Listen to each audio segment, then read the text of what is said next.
The Baloney Detection Kit, Part 2 by Michael Shermer and Pat Linse. 8 sample syllabi. How to teach a course in science and pseudoscience.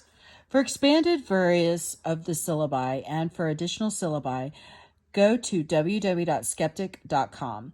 We have presented a variety of course components and descriptions to provide you with plenty of ideas to allow you to structure a course unique to you and your department and institution.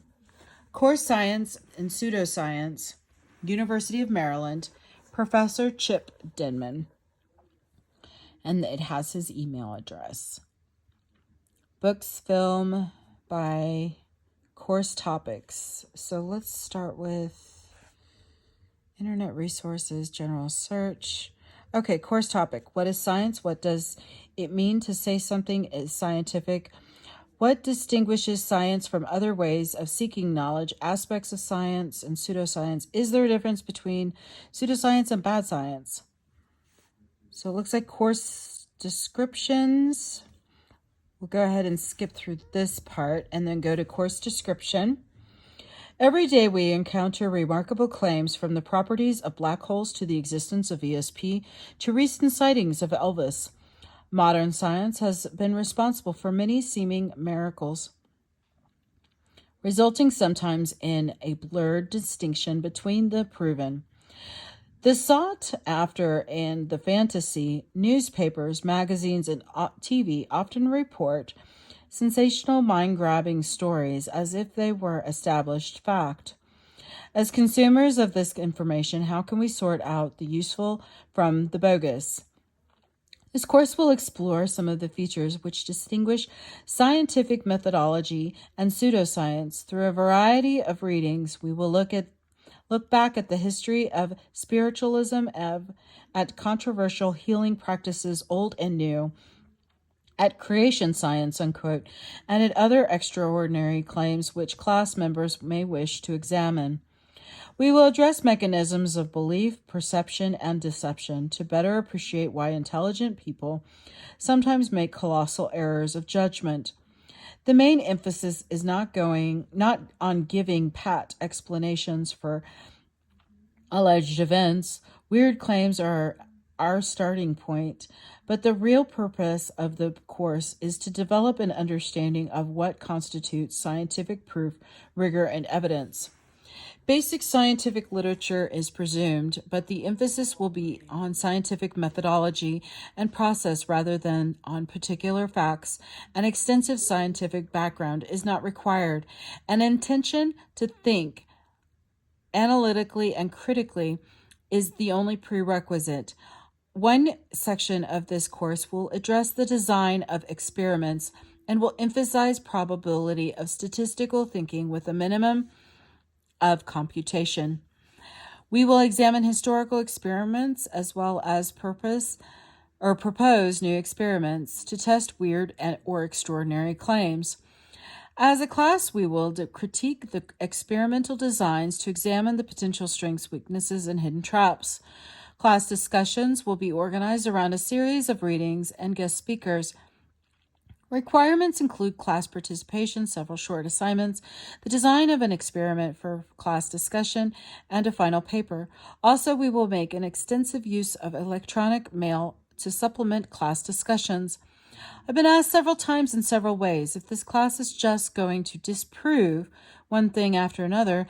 The point of the class is not necessarily to debunk everything that comes down the pike during the short time of one semester. My goal is to introduce you to a wide range of claims and examine whether those claims have any scientific basis. In the process, I hope to open your eyes to many illusions, delusions, fallacies, and other mental banana peels that we are all, myself included, prone to slip on. Forewarned is forearmed. I am focused not so much on what any of you personally may believe or disbelieve. I'd be less than honest to say that I don't care at all about your beliefs, but your standing in the course does not in any way depend on these beliefs. What really matters to me is how we arrive at our beliefs and how we support them once we get there. I hope that by the end of the semester, you will be able to distinguish between scientifically supported theory versus faith, institution, wishful thinking, or other non scientific reasons, good or bad. If any time during the semester you are looking for the focus of anything we do, come back to this last point. In a way, the question of disproving things is a slippery one. It's often said that you can't prove a negative. With some qualifiers, I would agree. Have we disproved astrology? Maybe the next experiment will just demonstrate real astrology, but based on the data so far, I'm doubtful. Sometimes I'm asked, is any of this stuff real? The question is little imprecise.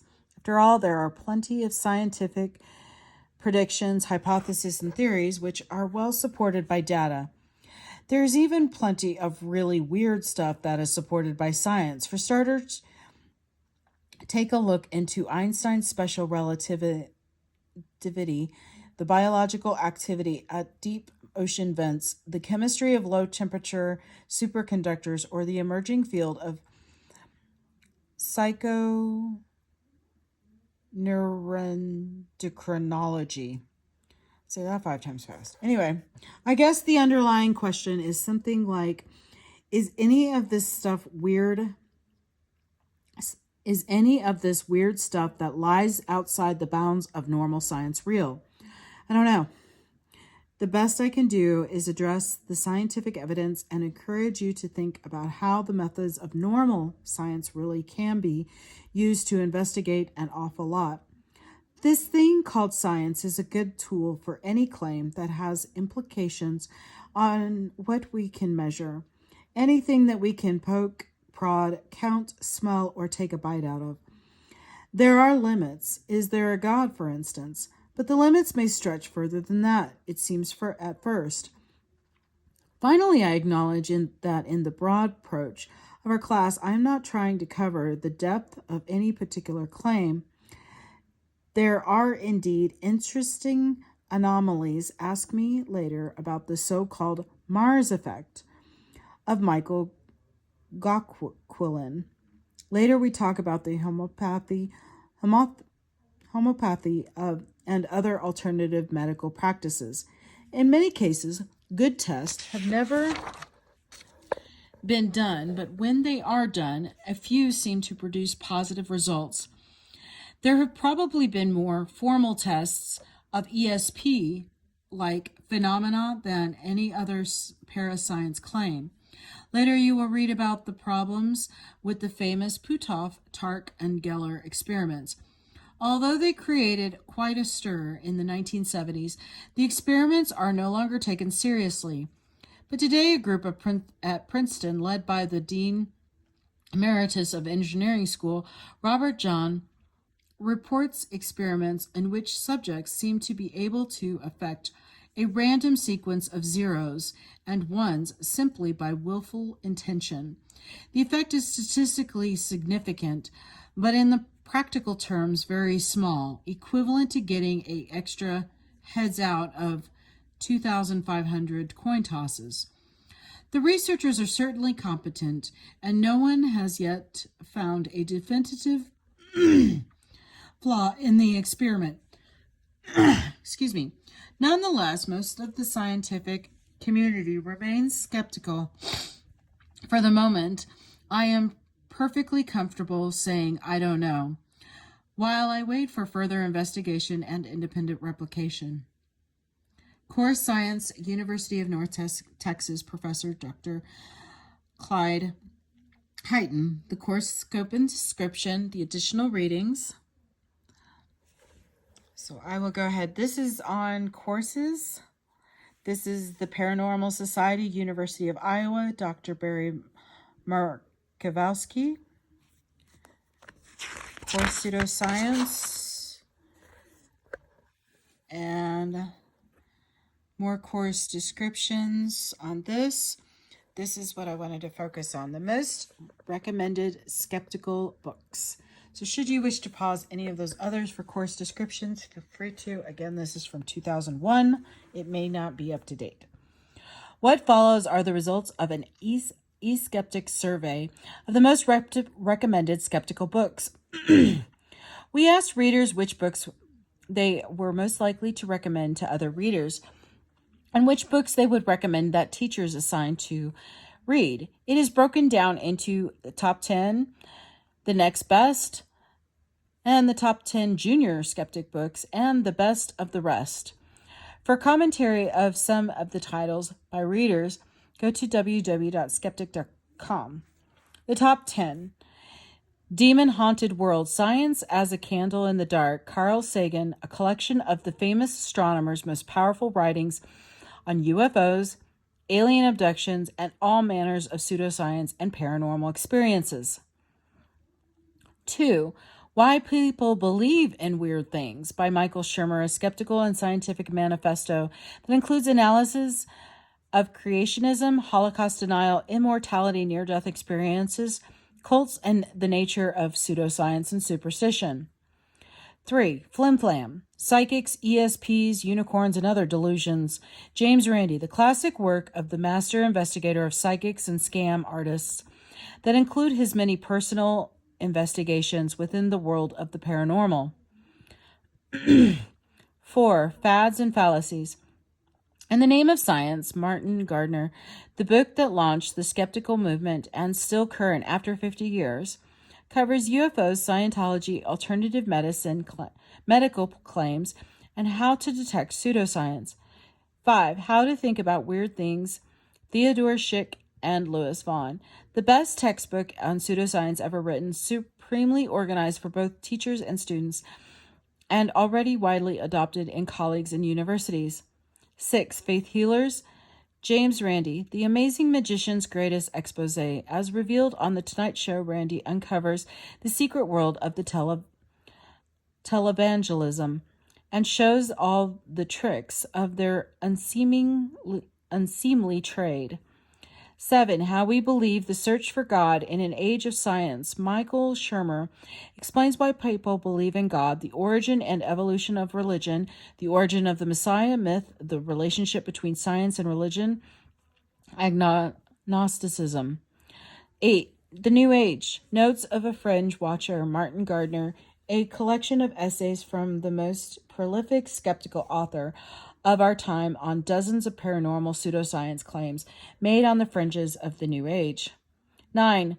The Mismeasure of Man, Stephen Jay Gould, debunks theories of racial differences in intelligence and shows how science can be influenced by cultural forces and how it can be also self-correcting. 10. Voodoo Science, The Road from Foolishness to Fraud, Robert I. Park. The physicist analyzes cold fusion, perpetual motion, machines, free energy claims, and how well-meaning scientists can go down the wrong road through self-deception. 30 of the most frequently recommended books. The Ascent of Man, Asimov's Guide to the Bible, Believing in Magic, The Blind Watchmaker, Cosmos, Dumped, The Lost Art of Thinking, Encyclopedia of Claims, Frauds, and Hoaxes, Extraordinary Popular Delusions and Madness of Crowds, Finding Darwin's God, Frauds, Myths, and Mysteries, Pseudoscience and Archaeology, The Fringes of Reason, The Health Robbers, How to Lie with Statistics, How to Think Straight About Psychology, How We Know What Isn't So, Inevitable Illusions, Massimo, Influence, The Psychology of Persuasion, Innumeracy, Mathematical Illiteracy and Its Consequences, In Search of Light, The Adventures of the Parapsychologist, Letters from the Earth. A Mathematician reads the newspaper. The Night is Large, Collected Essays 1938 to 1995. On the Wild Side. The Pleasure of Finding Things Out. Pseudoscience and Paranormal. Science, Good, Bad, and Bogus. Science and Trial. The Tower of Babel. Uncommon Sense. The Heretical Nature of Science. Unweaving the Rainbow. Richard Dawkins. 10 most recommended junior books. So here are these. Here's the list of these.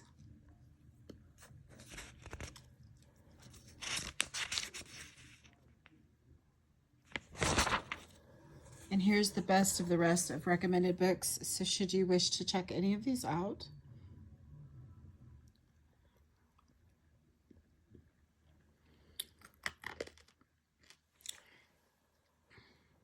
oops, I'm sorry about that.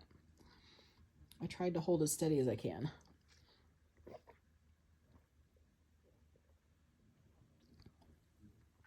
And there's more of these on the website. Science and skepticism. Skepticism is a vital part of science. Science is a set of methods designed to describe and interpret observed or inferred phenomena, past or present, aimed at building a testable body of knowledge open to rejection or confirmation. In other words, science is a tool for understanding information that is perceived directly or indirectly, past or present. This definition covers both the experimental and historical sciences. Methods include hunches, guesses, ideas, hypotheses, theories, and paradigms, as well as background research, data collection, data organization, colleague collaboration, and communication, experiments, correlation of findings, statistical analysis, manuscript preparations, conference presentations, and publications. And then, what then is the scientific method? One of the more insightful and amusing observations was made by the Nobel laureate and philosopher of science, Sir Peter Medawar. Quote, ask a scientist what he conceives the scientific method to be, and he will adopt an expression that is at once solemn and shifty-eyed. Solemn because he feels he ought to declare an opinion, shifty-eyed because he is wondering how to conceal the fact that he has no opinion to declare, unquote. A sizable body of literature exists on the scientific method, and there is little consensus among the authors. This does not mean that scientists do not know what they are doing. Doing and explaining may be two different things. For the purposes of outlining the methodology for the rational skeptic to apply questionable claims, the following 4-step process may represent, on the simplest levels, of something that might be called the scientific method, unquote. 1. Observation, gathering data through the senses or sensory enhancing technology. 2. Induction, drawing general conclusions from the data, forming a hypothesis. Deduction, making specific predictions from the general conclusion. 4. Verification, checking the predictions against further observations. Science, of course, is not this rigid, and no scientist conscientiously goes through such steps. This process is a constantly interactive one between making observations, drawing conclusions, making predictions, and checking them against further evidence. This process constitutes the core of what philosophers of science call the hypothetical deductive method, which involves putting forward a hypothesis, conjoining it with a statement of initial conditions, deducing from the two a prediction, and finding whether or not the prediction is fulfilled. It is not possible to say which came first, the observation or the hypothesis, since we do both from childhood through school to college, into graduate training, and on the job as scientists. But observations are what flesh out the hypothetical deductive process and serve as the final arbiter for the validity of the predictions, as Sir Arthur Stanley Eddington noted. For the truth of the conclusions of science, observations is the Supreme Court of Appeal. Through the scientific method, we may form the following generalizations. Hypothesis, a testable statement to account for a set of observations. Theory, a well-supported testable statement to account for a set of observations. Fact, data, or conclusion, Confirmed to such an extent, it would be reasonable to offer a temporary agreement. Hypothesis and theory may be contrasted with a construct, a non-testable statement to account for a set of observations. The observation of living organisms and on Earth may be accounted for by God or by evolution. The first statement is a construct, as the second a theory. Most biologists would even call evolution a fact by the above definition. Through the scientific method, we aim for objectivity, the basing of conclusions on external validation, and we avoid mysticism, the basing of conclusions on personal insights that lack external validation. There is nothing wrong with personal insight. Many great scientists have attributed important ideas to insight, intuition, and other equally difficult to define concepts. Alfred Wallace said that the idea of natural selection suddenly flashed upon him during an attack of malaria. Timothy Ferris called Einstein the great intuitive artist of science, but insightful and intuitive ideas do not gain acceptance until they are externally validated. Science leads us toward rationalism, the basing of conclusions on the scientific method. For example, how do we know the Earth is round? 1. The shadow on the moon is round.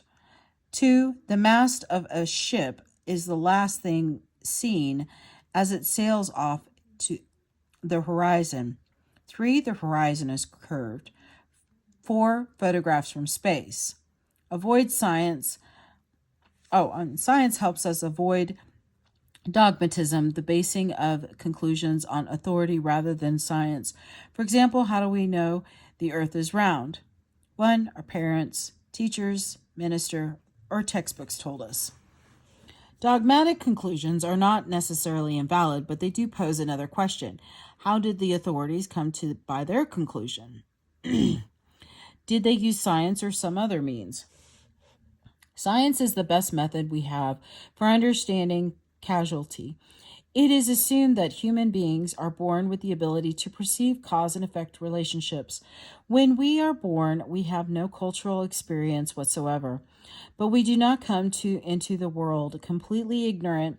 We know lots of things: how to see, hear, digest food, track a moving object in the visual field, blink at approaching objects, become anxious when placed over a ledge, develop a taste aversion for noxious foods, and so on. We also inherit the traits our ancestors evolved in a world filled with predators and natural disasters, poisons and dangers, and risks from all sides. We are descended from the most successful ancestors at understanding causality. Our brains are natural machines for piecing together events that may be related and for solving problems that require our attention. One can envision an ancient hominid from Africa chipping and grinding and shaping a rock into a sharp tool for carving up a large mammalian carcass. Or perhaps we can imagine the first individual who discovered that knocking flint would create a spark with which to light a fire. The wheel, the lever, the bow, and arrow, the plow, inventions intended to allow us to shape our environment rather than shaped by it, started civilization down a path that led to the modern world. Children are naturally curious and inquisitive and love to explore their environment. It is normal to want to know how things work and why the world is the way it is. At its most basic level, this is science. This is what science is all about. The most important question in education, then, is this: what tools are children given to understand the world? Over 3 centuries ago, the French philosopher and skeptic René Descartes, after one of the most thorough skeptical purges in intellectual history, concluded that he knew one thing for certain: cogito ergo sum. I think, therefore I am. By a similar analysis, to be human is to think. Therefore, to paraphrase Descartes, sum ergo cogito. I am, therefore I think. And that is the end of this part. This will be posted as well. This is part of the Baloney Detection Kit, should you wish to pause and enlarge the screen. Thank you.